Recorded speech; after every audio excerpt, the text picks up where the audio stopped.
야고보서 1장 1절에서 27절, 봉독은 1장 1절에서 8절까지 우리 한 목소리로 합독하도록 하겠습니다. 시작! 하나님과 주 예수 그리스도의 종 야고보는 흩어져 있는 12지파에게 문안하노라. 내 형제들아, 너희가 여러가지 시험을 당하거든 온전히 기쁘게 여기라. 이는 너희 믿음의 시련이 인내를 만들어내는 줄 너희가 알미라. 인내를 온전히 이루라. 이는 너희로 온전하고 구비하여 조금도 부족함이 없게 하려 함이라. 너희 중에 누구든지 지혜가 부족하거든 모든 사람에게 후히 주시고 꾸짖지 아니하시는 하나님께 구하라. 그리하면 주시리라.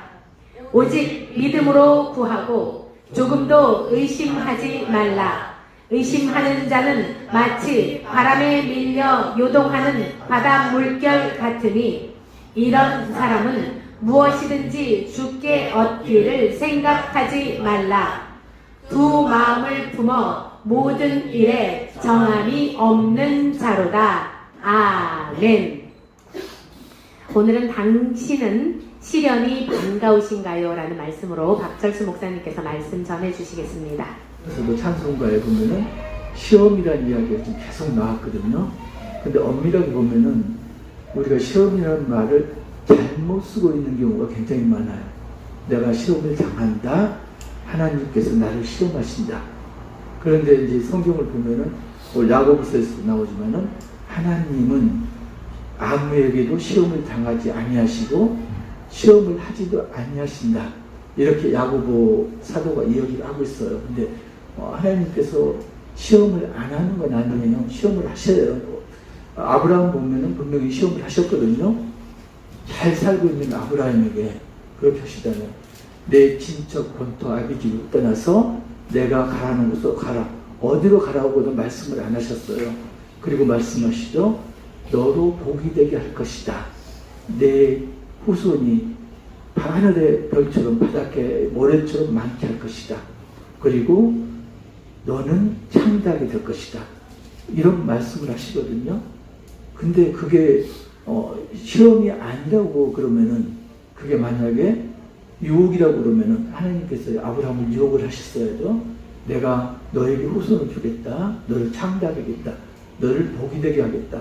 이렇게 유혹을 해가지고 거기에 아브라함이 넘어간 게 아니거든요. 그러면은 하나님께서 아브라함에게 말씀하셨던 건 유혹이 아니라 시험인 거죠. 아브라함의 믿음을 확인한 거죠.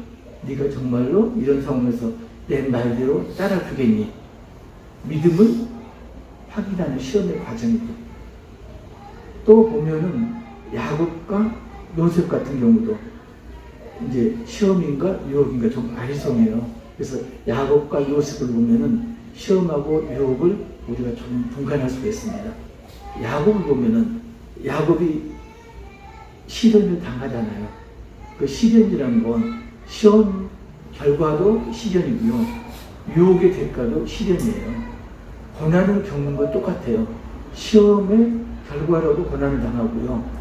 유혹의 대가로도 고난을 당해요. 그걸 시련이라고 그러거든요. 그러니까 시련은 그게 시험인지 유혹인지 분별할 수가 없어요. 그 분별하는 게 지혜라고 그러는 거예요. 그래서 야곱을 보면은 시련을 겪는데 보면은 왜 시련을 겪나요? 야곱의 욕심 때문에 시련을 겪는 거죠.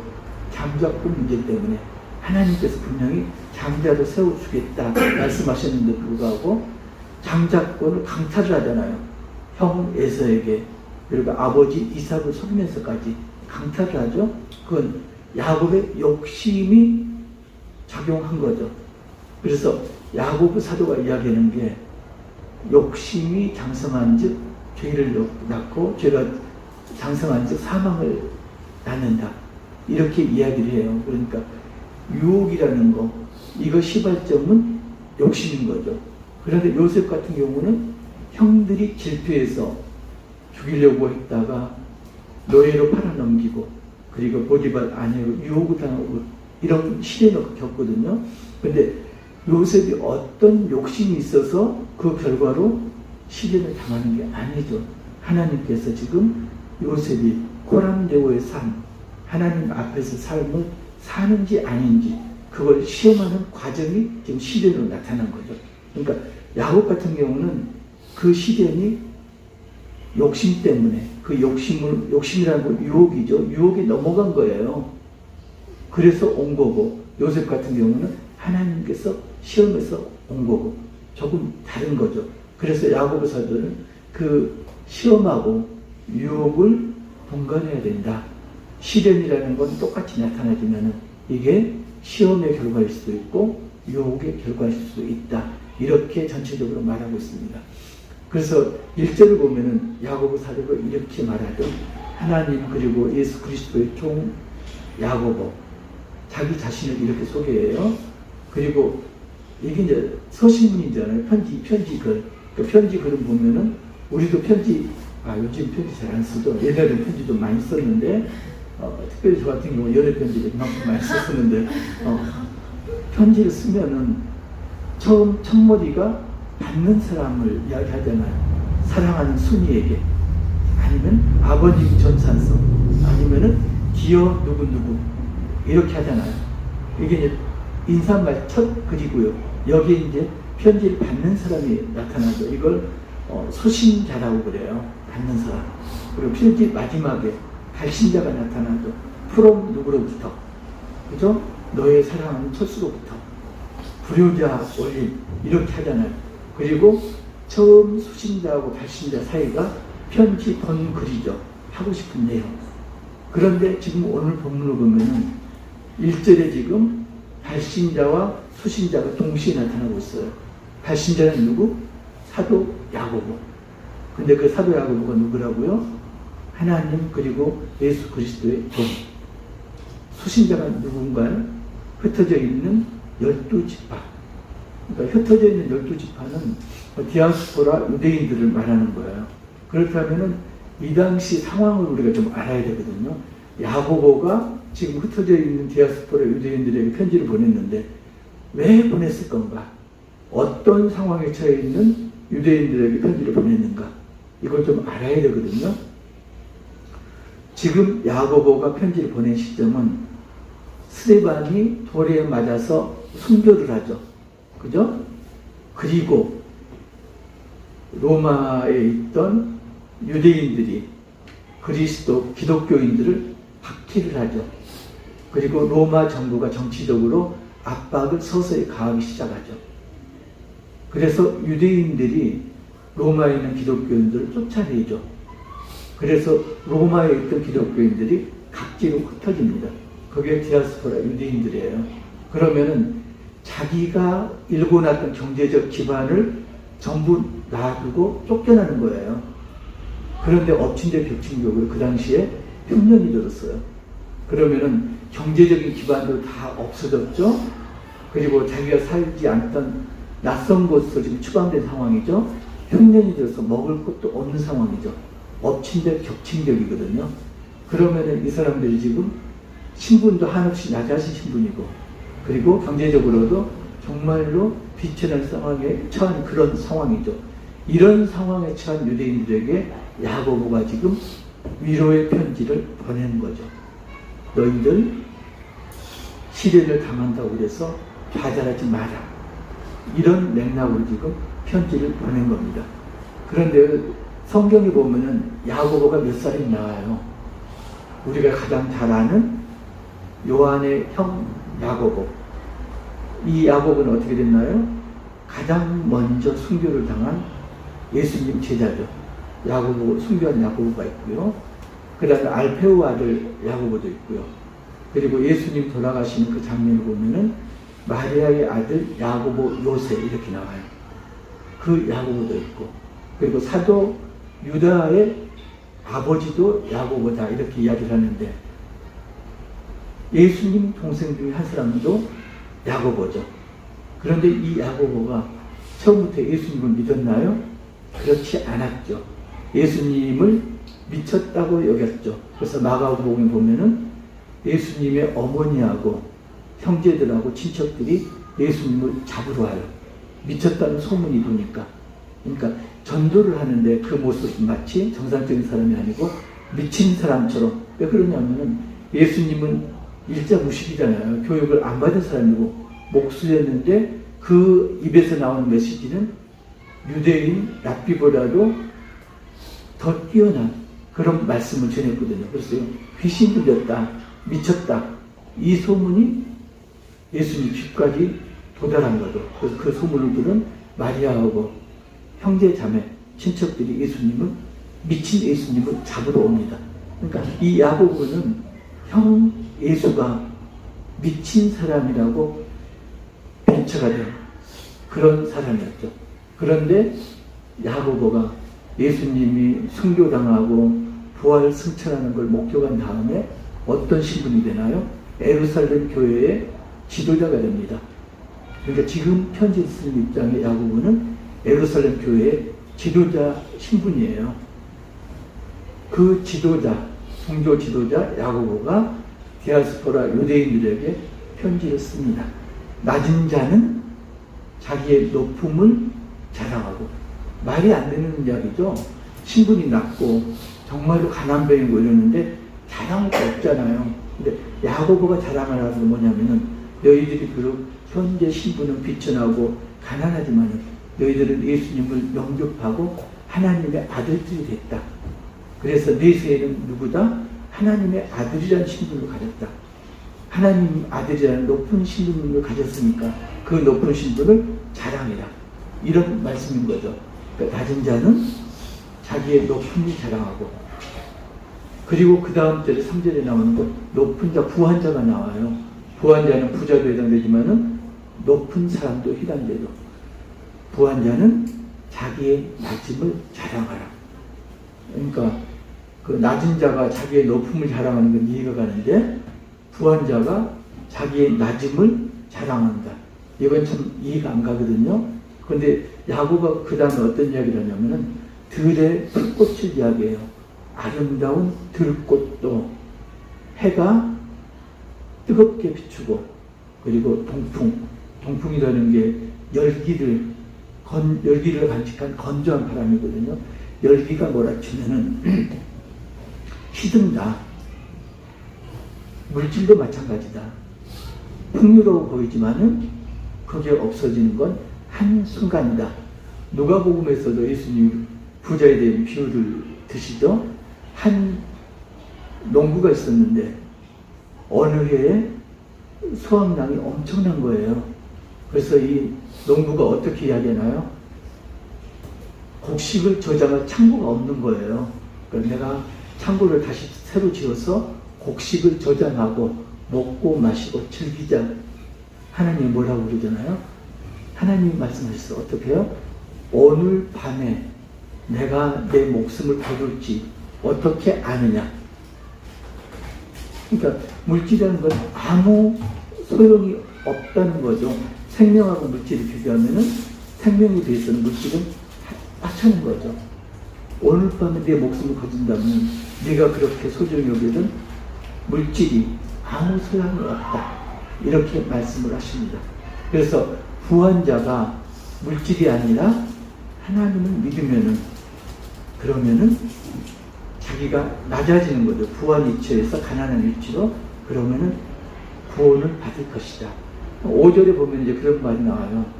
그 살육의 날에 5절이 나오나요?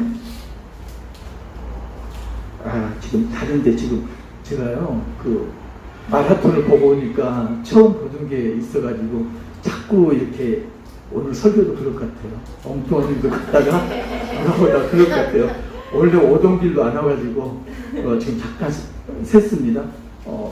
이게 누가복음에 나오는 것 같은데 이제 어떤 이야기가 있냐면은 그 부자가 살육의 날에 마음이 부요하리라, 그런 명락, 누가복음 12장으로 지금 기억되는데 그런 이야기 나올 거예요. 나중에 12장 찾아보세요. 누가복음. 그 살육의 날이란 게 뭐냐면은 마지막 심판의 때, 천국에는 누가 간다고 그랬나요? 가난한 자가 간다고 했잖아요. 마음이 가난한 자가 천국에 간다고 그랬잖아요. 그런데 부자는 지금 마음이 부자예요. 그럼 천국에 간다 못 간다? 천국에 못 간다는 그런 이야기를 지금 하고 계시는 거죠. 그래서 부자라는 건, 물질이라는 건 아무것도 아니다. 그러니까 그 물질로 뭘 해라? 가난한 자를 도우라는 그런 이중적인 메시지를 전하고 있습니다. 그러니까 야고보 사도가 지금 말씀을 전하는 대상이 낮은 자 그리고 부한 자 두 부류인 거죠. 그러니까 지금 대부분의 디아스포라 유대인들은 경제난을 시달리고 있죠. 그런데 일부 유대인들은 부자인 거죠. 그러면은 네가 물질을 소중히 여길 게 아니고 가난한 동료 유대인들을 도와라. 이렇게 말한 이유가 있습니다. 왜 그러냐면은 당시에는 바울이 복음을 전하던 시대였죠. 바울이 뭘 주장했나요? 오직 믿음만이 구원을 얻을 것이다. 그러면 야고보가 말한 건 오직 믿음이 아니죠. 행함이 없는 믿음은 죽은 믿음이라고 그랬잖아요. 그러니까 자칫 잘못하면은 바울이 전한 오직 믿음하고 야고보가 전한 행함이 없는 믿음은 죽은 믿음이라는 건 180도 다른 것 같아요. 그죠? 근데 그 내용을 뜯어놓고 보면은 다른 게 아니라 똑같습니다. 바울이 복음을 전할 때 대적이 누구였냐면 유대인들이었어요. 그러면 유대인들은 뭘 주장했죠?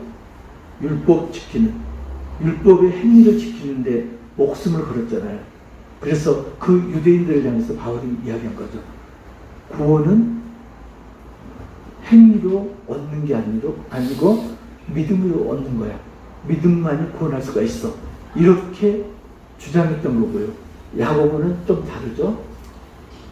야고보는 지금 부자들이 바울의 메시지를 지금 자기한테 적용을 하는 거예요.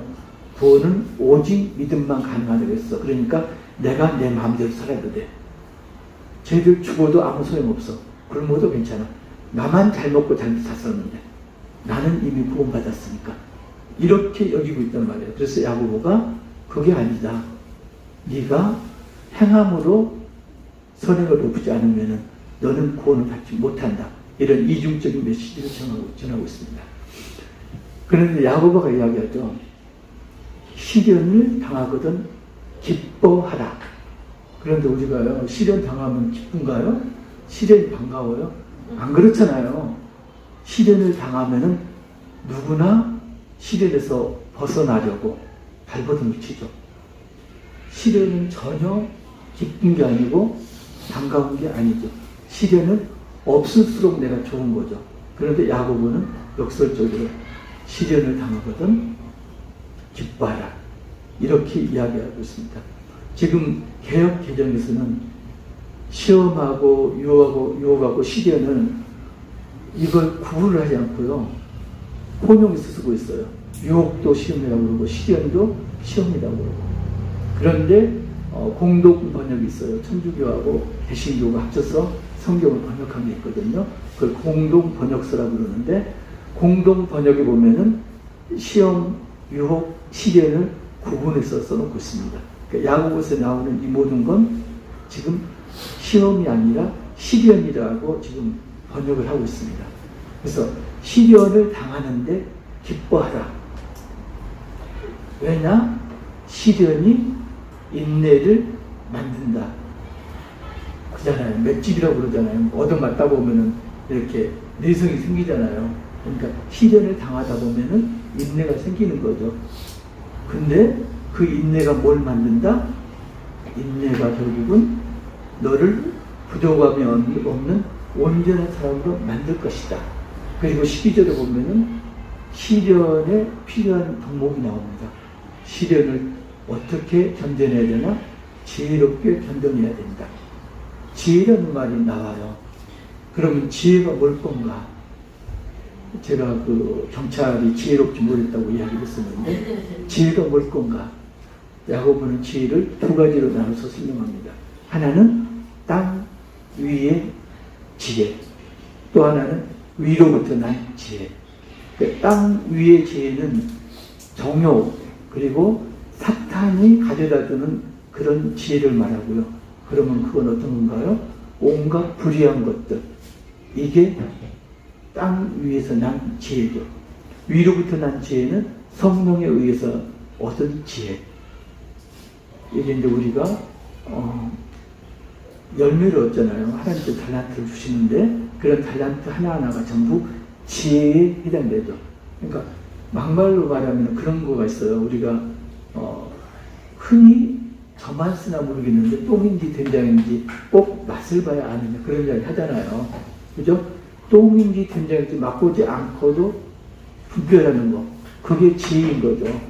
근데 지혜는 로마서에서 보면은 지혜는 하나님께서 모든 사람에게 주시기는 하는데 똑같은 분량으로 주신다고는 안 했습니다. 각자 믿음의 분량대로 지혜를 주신다고 했거든요. 그러니까 똑같은 시련을 당해도 어떤 사람은 그 시련을 지혜롭게 넘기기도 하고 어떤 사람은 그 시련에 넘어지기도 하고 이러는 거죠. 왜? 뭐가 차이라고요? 믿음의 분량이 차이인 거죠. 그러니까 내가 얼만큼 믿음이 좋느냐 거기에 따라서 시련을 견디어 이기기도 하고 시련에 넘어지기도 하고 이러는 거죠. 시련이라는 게요, 유혹하고 시험의 결과라고 그랬잖아요. 그러면 그 지혜가, 그 둘을 분별하는 지혜가 우리한테 있어야 되잖아요. 그러면은 그 지혜가 성령이라고 제가 결론부터 말씀드렸는데 어떤 지혜인가? 이 지혜는요, 그리스도가 지혜다. 그리고 성경이 지혜다. 결론만 말씀드린 겁니다. 다 하기가 힘들어가지고. 지혜는 어떤 거냐? 우리를 구원으로 이끄는 그리스도 자체가 지혜고, 그리고 성경 말씀 자체가 지혜다. 그러면 지혜를 어디서 구해야 된다? 하나님 말씀에서 지혜를 구해야 된다. 이 이야기죠. 그러니까 우리가 시련을 처음에는 좌절을 하잖아요. 그리고 넋두리를 하죠. 기도를 한다고 하는데 들어보면 넋두리예요. 그죠? 기도가 아니라 넋두리야. 그러니까 넋두리는 지혜가 아닌 거죠. 어디서 답을 찾아야 된다고요? 하나님 말씀에서 지혜를 찾아야 되는 거죠. 그래서 지금 당하고 있는 시련이 된장인가 똥인가 분별을 해야 되는 거죠. 그런데 우리가 시련을 반갑게 여기고 기쁘게 여기는 그런 경우는 아주 드뭅니다. 그런 경우는 어떤 건가요? 이 시련이 하나님께서 시험하시는 그런 결과로서, 과정으로서 시험을 주셨다. 이렇게 느낄 때는 시련을 달갑게 여기고 견뎌 나가서 인내를 우리가 획득할 수가 있는 거죠. 근데 그게 아니고 이 시련이 왜 나한테 왔는지 피하고 싶다. 이런 생각을 할 때는 이 시련이 어디서 왔는지를 따져봐야 되는 거죠. 이게 시험의 결과인지 유혹의 결과인지 분별하는 지혜가 필요한 거죠. 그런 이야기 들어보셨나요? 우리가 중독 그러잖아요. 중독이 시험일까요? 유혹일까요? 중독은 유혹이죠. 그래서 옛날 어른들이 그런 말씀을 많이 하셨는데 노름을 끊기가 어렵다. 그래서 예를 들어가지고요, 어떤 노름꾼이 있었는데 어느 날 정신을 차린 거지. 정신을 차려가지고 다시는 노름을 하지 않겠다. 노름하려면 손가락이 필요하잖아요. 손가락을 다 잘랐죠. 다시는 노름을 하지 않겠다. 그리고 상처가 아물었어요. 그런데 어느 날 정신을 차려보니까 노름판에 앉아서 손목 가지고 노름을 하고 있는 거예요. 그래서 좌절을 했죠. 다시 한번 결심했습니다. 다시는 노름하지 않겠다. 손목을 잘라버렸어요. 그리고 손목에 상처가 아물었죠. 시간이 좀 지났는데 이 사람 어디가 있을까요? 여전히 노름판에 있어요. 발가락으로 지금 노름을 하고 있는 거거든요. 그래서 유혹은요, 이걸 이겨나가려고 하면 안 되고, 손가락을 끊고 손목을 끊고 이렇게 이겨나가는 대상이 아니고, 유혹의 대상, 유혹의 자리에 함께하지 않는 게 유혹을 이기는 길이죠. 이기는 게 아니고 피해야 된다. 이렇게 말씀을 하죠. 요셉 같은 경우에 보디발 아내가 유혹을 했잖아요. 그러면은 그 유혹을 견뎌내려고 보디발 부인 앞에서 견디려고 노력한 게 아니고 자리를 피했잖아요. 유혹은 이겨내는 게 아니고 피하는 거다. 성경 말씀은 그렇습니다. 유혹은 피하는 거다. 그래서 지금 보면은 시련이 있고 시험이 있고 유혹이 있는데 우리가 이겨내야 되는 그런 대상은 어떤 걸까요? 우리가 이겨내야 되는 그 시련은 시험에 해당되는 시험 결과로 오는 시련은 우리가 견뎌내야 되는 거죠. 이겨내야 되는 그런 거고요. 반면에 유혹의 결과로 온 시련은 피해야 되는 거죠. 이길 게 아니고. 자, 예를 들어서요. 폭탄, 재래식 폭탄이 있잖아요. 폭탄이 있으면은 폭탄에 심지가 꽂아져 있고요. 이 폭탄을 터뜨리려면 심지에다가 불을 붙이죠. 불을 붙이면은 심지가 타들어가서 폭탄까지 다다르면은 그 다음에 폭탄이 터지잖아요. 지금 유혹하고 죄하고 사망도 이거하고 유사한 과정을 거치는 거죠. 사망에 지금 죄라는 심지가 꽂혀져 있습니다. 그런데 우리 마음에 유혹이 왔어요. 그래서 그 유혹을 못 이겨서 죄라는 심지에 불을 붙이죠. 유혹이 불이에요. 불을 붙이는 순간 심지가 타들어가죠. 죄가 장성합니다. 그래서 결국은 폭탄이, 사망이 터뜨려지는 거죠. 우리가 이제 견뎌야 될 게 시험에 따른 시련이고요. 그리고 피해야 될 것은 유혹의 결과인 시련은 피해야 되는 거죠. 시련은 어떻다고요? 유혹이나 시험이나 시련은 똑같이 옵니다. 근데 그걸 분별해야 되는 거예요. 가끔 그런 전화 안 받으시나요? 부동산 이 땅이 나왔는데 아주 알짜배기 땅이다. 건물이 나왔는데 이거 사면은 떼부자 될 것이다. 놓치면 당신 손해다. 이런 부동산 광고성 전화 안 받아보셨어요? 그 전화에 어떻게 대응하시나요? 그걸 다 들어주나요? 아니면 대꾸를 하시나요? 그냥 끊으시나요? 저는 이야기를 해주거든요. 정중하게. 그렇게 좋으면은 선생님 가르치세요. 그잖아요. 정말 좋다고 그러면은 그 땅이 사면은 노다지가 나와. 건물을 사면은 떼부자가 돼. 그러면 그걸 남한테 주나요? 성경도 나오잖아요. 농부가 밭을 가다가 땅속에 묻힌 보화를 발견했습니다. 그럼 어떻게 한다고요? 그걸 덮어놓고 남이 발견하면 안 되니까. 그리고 자기 가진 전 재산을 팔고 그걸로도 굴욕하면 아는 사람한테 있는 거 없는 거 전부 빌려다가 그 밭을 사면은 그 보화가 몇 차지가 되잖아요. 남을 안 주죠. 정말로 보화라면은 내가 갖지 남한테 안 줍니다. 그런데 우리가 유혹에 빠지는 건 왜 그러는가요? 욕심 때문에 유혹에 빠진다고 그러거든요. 그래서 내가 시련의 상황이 있다 그러면은 한번 생각해 보실게요. 내가 어떤 욕심을 부렸나? 이걸 생각해 보셔야 됩니다. 만약에 내가 어떤 욕심을 부려서 그 결과로 이런 시련을 당한다면은 이건 하나님께서 주신 시험의 결과가 아니죠. 유혹에 넘어간 거죠. 그잖아요. 그 이태원 참사 그 희생자들 우리가 굉장히 마음 아파하시 이렇게 생각하는데 정말로 안 됐죠. 안 됐는데 한편으로 생각하면은 이 사람들이 그 부모도 마찬가지고 시련을 겪고 있는데 그 시련이 어디로부터 비롯됐나? 믿는 자, 희생자들 중에 믿는 자도 있을 거고 믿는 자의 자식들도 있을 거고 그러면 그 부모들이 어떻게 생각하겠습니까? 하나님 저에게 왜 이런 시련을 주시나요? 저를 왜 시험하시나요? 이러고 있지는 않을 건가? 그런데 이태원 참사는 분명하게 정말로 가슴 아픈 일이지만은 하나님께서 주시는 시험의 결과가 아니고요. 유혹의 결과죠. 그잖아요. 어떤 게 똥인지 된장인지 분간하지 못하고 그 자리에 참석한 거잖아요. 귀신 노름에 휩싸진 거잖아요. 그러면은 하나님께서 주신 시험은 아닌 거죠. 유혹에 넘어간 거죠. 그걸 하나님께서 주신 시험이다. 이렇게 하나님을 원망해서는 안 되는 거죠.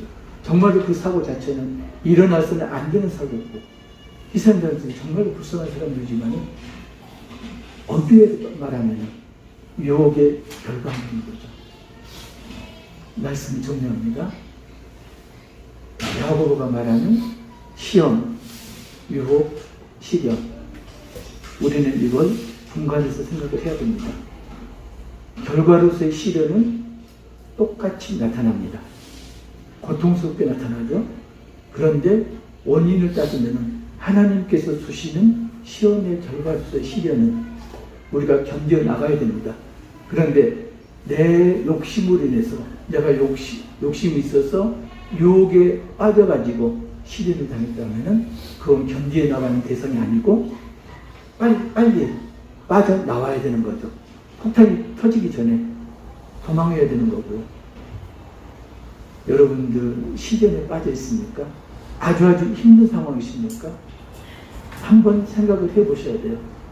내가 겪고 있는 이 시련이 하나님께서 나를 들어쓰시기 위해서 시험하시는 것인지, 아니면 내가 욕심을 부려서 유혹에 넘어간 그 결과를 내가 당하고 있는 건지 생각을 해보셔야 됩니다. 시련이 기쁘세요? 반가우세요? 시련은 기쁘지 않고 반갑지 않습니다. 그런데 하나님께서 주시는 시험이라면 우리가 그걸 피할 게 아니고 반갑게 기쁘게 맞이해야 됩니다. 왜 그러냐면 시련은 인내를 만들고, 인내가 결국은 온전한 사람을 만들고, 온전한 사람이 결국 하나님께서 구원하시는 그런 사람이 된다. 야고보 사도가 이걸 주장하고 있습니다. 지금 마라톤을 따라서 여러 곳을 가다 보니까 뭐 부한 자, 낮은 자 그런 거라니까 지금 본문을 전부 하지를 못하고 3분의 1이 끝났습니다. 나머지 3분의 2는 다음 주에 계속 하는 걸로. 다음 주에는 마라톤 없겠죠?